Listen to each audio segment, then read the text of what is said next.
Et dans cette rencontre entre le colonisé et le colonisateur, ça me permet d'arriver à Schweitzer.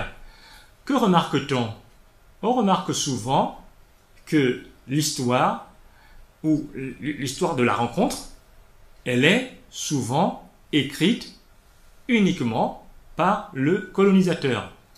C'est le colonisateur qui décrit la rencontre, c'est le colonisateur qui décrit le colonisé. Et j'ai été confronté d'ailleurs à cela tout au long de la rédaction de ce livre. Alors, je tiens d'ailleurs à préciser un point, parce que nous sommes là dans une question vraiment complexe.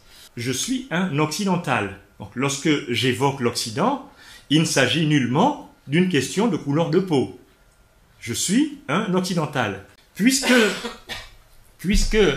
malheureusement, et c'est pour ça que j'évoque la situation coloniale, le propos qui est retenu, le propos qui doit faire foi, c'est le propos du colonisateur, c'est le propos de l'occidental.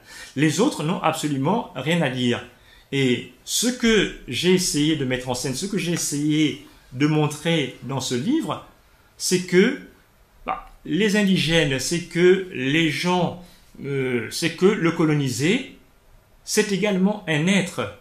Parce que le colonisé est souvent présenté ou considéré comme un non-être. J'ai en mémoire une anecdote qui est souvent rappelée au Gabon et que certains, peut-être ici, dont certains ont entendu parler, c'est pendant la période coloniale où vous avez un administrateur, un blanc, qui entre dans un bureau où vous avez un personnel africain et qui demande s'il n'y a personne ici.